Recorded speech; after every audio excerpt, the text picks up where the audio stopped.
1995년에 발생했던 삼풍백화점 붕괴 사고는 대한민국 역사상 최악의 안전사고 중 하나로 기억되고 있습니다. 당시 전국 2위 규모의 매장을 자랑하던 백화점이 외부 충격 하나 없이 붕괴된 이 모습은 사람들을 공포에 빠뜨렸는데요.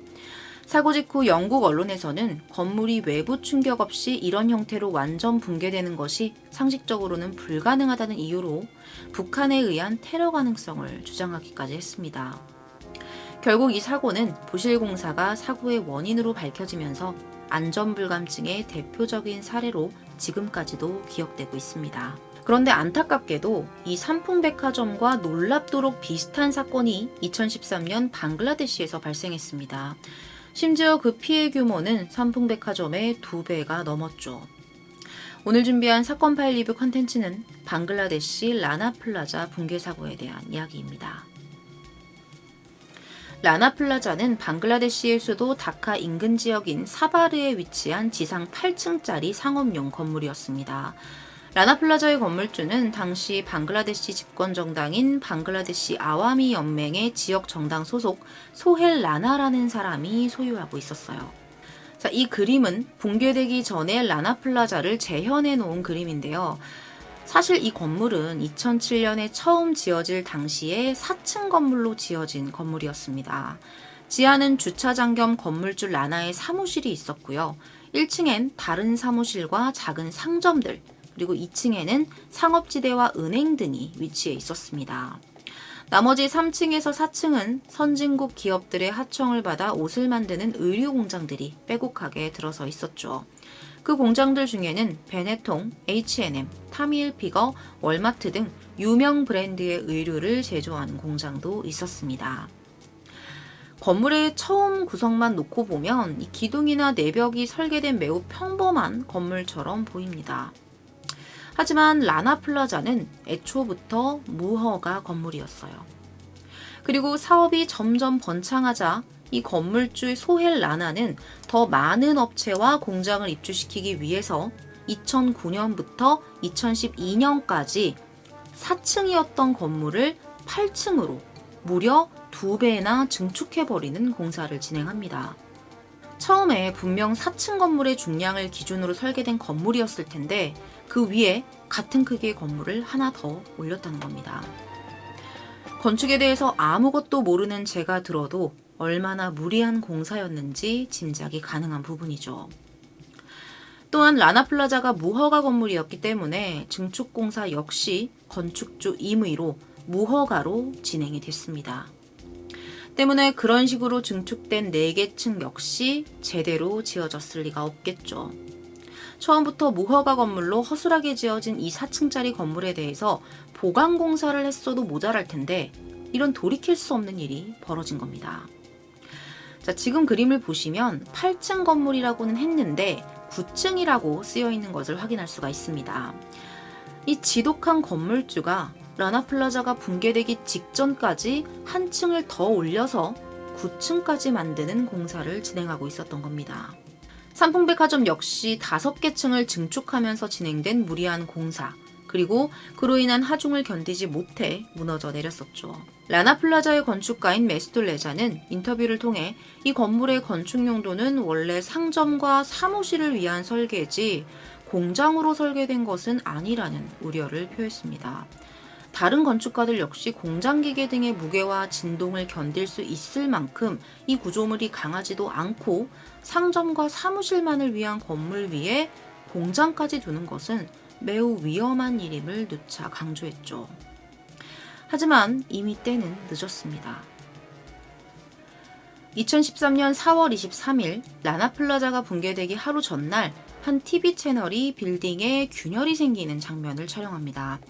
이 영상은 지금도 인터넷에서 확인할 수가 있는데요. 건물 후면에 물이 고이면서 지반이 조금씩 내려앉았고 기둥에서 콘크리트가 떨어져 나가고 건물 외벽에 이렇게 금이 가기 시작합니다. 외부가 이 정도니 내부 상황은 더욱 심각했음이 불보듯 뻔하죠. 사람들은 대피했고 아래층의 상점과 은행들은 문을 닫았습니다. 건물의 균열을 발견한 다음 점포를 폐쇄하고 사람들은 대피하는 상황이었죠. 여기까지 보면 지극히 당연하고 큰 참사를 피할 수 있는 조치였습니다. 그런데 이 시점에서 건물주 소헬 라나는 최악의 선택을 하게 됩니다. 당시에 건물 관리를 담당하던 건축 엔지니어가 찾아와서 이 건물은 위험하다, 사람들을 대피시켜야 한다라고 경고를 했음에도 이 건물주는 언론을 통해 이 건물은 안전합니다. 근무자들은 내일 돌아와야 합니다. 이 건물은 100년은 버틸 것입니다. 라는 무책임한 자만심을 보이고 맙니다. 뿐만 아니라 공장의 관리자들이 노동자들이 출근을 거부하니까 이런 노동자들에게 한 달치 임금을 보류하겠다라는 협박까지 늘어났죠. 이런 식으로 임금을 가지고 협박을 하면 당장 먹고 살아야 하는데 선택의 여지가 없겠죠. 결국 대부분의 노동자들이 다음날 이 건물로 출근하게 됩니다. 그렇게 비극의 아침이 밝아왔습니다. 사실 사고 당일에 큰 피해를 막을 수 있는 마지막 기회가 있었는데요. 경찰이 건물주를 찾아와서 대피를 권고했던 적이 있었어요. 건물주의 반응은 어땠을까요? 사고가 벌어진 것을 보면 알 수 있겠죠. 그는 경찰의 마지막 경고까지 무시했습니다. 4월 25일 오전 8시 45분, 건물에 정전이 일어나면서 맨 위층에 있던 디젤 발전기가 가동됩니다. 그리고 8시 57분경 건물은 속절없이 무너져 내리고 말았습니다. 그 시각은 하필 노동자들의 출근 시각 이후였어요. 당시에 3,122명의 근로자가 건물 안에서 작업을 하고 있던 상황이었죠. 건물이 순식간에 무너졌습니다. 노동자의 4분의 1가량이 그대로 압사당하고 말았죠. 운 좋게 살아남았다고 하더라도 팔다리가 잘리거나 뼈가 부러지는 중상을 입은 중환자들이 많아서 한시가 급박한 상황이었습니다. 건물 주변 일대는 한순간에 비명과 피가 낭자한 아비규환의 현장으로 변하고 맙니다. 인근 주민들은 지진이 일어난 줄 알았다면서 당시의 상황을 전하기도 했죠. 이 사고로 인해 3,000명이 넘는 사람들이 건물에 깔렸음에도 부족한 인력과 장비 때문에 사상자는 급속도로 늘어만 갔습니다. 사고 발생 2주 만에 삼풍백화점 사망자 수인 502명을 넘어섰고요. 5일 뒤에는 그 수가 무려 912명으로 불어납니다. 결국 최종적으로 집계된 사상자 수는 사망 1,127명, 실종 2,500명 이상으로 역대 최악의 건물 붕괴 사고로 남아버렸죠. 이렇게 큰 피해 규모에는 방글라데시 정부의 무능함도 한몫했습니다. 국제구조탐색자문단으로 알려진 유엔의 도시수색구조조정단은 방글라데시 정부에게 먼저 구조 지원을 제안했습니다. 하지만 방글라데시 정부가 이를 거부했어요. 방글라데시 정부는 이 지역의 응급구조 서비스가 잘 갖춰져 있음을 밝히는 성명을 발표하면서 사고 수습에는 이상이 없다는 입장을 보였죠. 정말 그랬을까요? 당시 유엔은요, 이미 방글라데시의 구조 능력을 평가하는 회의를 통해 방글라데시 정부의 능력이 부족하다는 결론을 내린 상황이었습니다. 그래서 먼저 지원 제안을 했던 거예요. 그럼에도 불구하고 방글라데시의 관료들은 소위 자존심과 국가 이미지 손상의 문제를 이유로 유엔이 제공하는 원조를 거부합니다. 때문에 구조작업 인력의 상당수는 제대로 교육조차 받지 않은 자원봉사자들로 구성이 됐고요. 이들 대부분은 보호복조차 입지 않은 채 샌들을 신고 구조작업에 나섰다고 합니다. 정부가 쓸데없는 자존심만 늘어놓던 그 순간에도 사망자는 끊임없이 늘어만 갔습니다. 당연히 방글라데시 정부는 유족뿐 아니라 국민들에게 엄청난 비난을 받게 됐죠. 그렇다면 이 모든 참극에 직접적인 책임이 있는 건물주 소헬 라나는 어떻게 되었을까요? 그는 사고 발생 직후 잠적해서 인도로 도망을 시도하다가 국경에서 체포됩니다.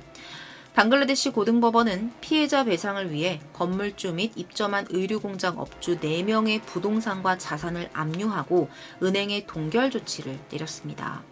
그리고 이들을 과실치사 혐의로 기소합니다. 소헬 라나 또한 처벌을 피할 수 없었습니다.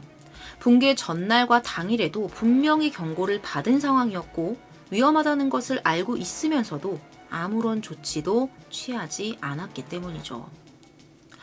하지만 부정부패가 심한 방글라데시이기에 근본적인 해결보단 외부로 드러난 건물주와 책임자 몇몇만 처벌하고 끝나는 것이 아니냐는 우려의 시선도 있었습니다. 사고 발생 약 3년 3개월이라는 시간이 지나서야 참사의 책임자 38명이 살인 혐의로 법정에 서게 됩니다. 소엘 라나는 살인 혐의를 적용받아 재판에 넘겨졌지만 징역 3년형을 받는데 그치고 수감이 됐죠. 이는 그의 수많은 혐의 중 보석금으로 상당수가 제외되고 일부 혐의만을 인정해서 내렸던 판결이고요. 나머지 재판은 여전히 지지부진한 상태라고 합니다. 라나플라자 붕괴 사고는 또 다른 후폭풍을 일으키기도 했는데요. 참사 피해자들이 생전에 처했던 열악한 노동 환경에 관심이 쏠린 것입니다. 소비자들이 자신들이 평소 즐겨 입는 옷이 왜 저렴한지에 대해 묻기 시작한 거예요. 방글라데시는 대표적인 스파 브랜드 생산기지였습니다. 대부분의 스파 브랜드는 인건비 절감을 위해 생산지를 외국에 두고 의상을 만드는 글로벌 소싱을 채택하고 있는데요. 글로벌 소싱의 핵심은 비용 절감과 대량 생산이기 때문에 결국 소싱국의 노동자들이 낮은 임금을 받으면서 초과 근무에 시달리는 악순환이 반복되어 왔었습니다. 그러다 보니 라나플라자에서 제품을 납품받아온 브랜드들에 대한 소비자들의 항의가 쇄도했죠. 방글라데시에서 의류를 가장 많이 생산하는 스웨덴의 H&M이 전 세계 소비자들로부터 특히 많은 비판을 받았습니다. 이탈리아의 베네통은 참사 직후 사고가 난 공장 중에 베네통의 제품을 납품한 곳은 없다라는 성명을 냈다가 현장에서 베네통 상표가 붙은 옷이 발견되자 뒤늦게 사과하는 총극을 빚기도 했습니다.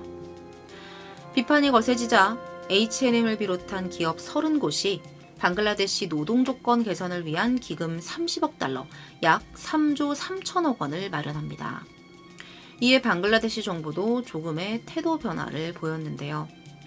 라나플라자 공장 소속 노동자들에게 밀린 임금을 지급하겠다고 약속함과 동시에 최저임금 인상 계획안을 발표합니다. 온갖 부실 공사와 비리 행위로 쌓아올린 라나플라자는 예견된 인재였습니다. 건물주에서부터 공무원들까지 안전한 건물이라며 거짓말을 했고요. 그 말을 믿고 금이 간 건물로 돌아온 노동자들은 그렇게 쓰러져 갔습니다. 끔찍한 참사가 지나간 현재, 노동자들의 환경은 더욱 나아졌을까요? 뉴욕대학교 기업인권센터가 작성한 보고서에 따르면 방글라데시는 의류, 섬유산업 환경을 개선하겠다는 약속에도 불구하고 여전히 3,425개의 공장 중 극히 일부만 개선 기준을 충족한 상태입니다. 여전히 방글라데시는 제2의 라나플라자를 기다리고 있는 것처럼 보입니다. 오늘 준비한 사건 파일 리뷰 컨텐츠는 2013년 방글라데시에서 발생한 상업용 건물 라나플라자 붕괴 사고였습니다. 시청해주셔서 감사합니다.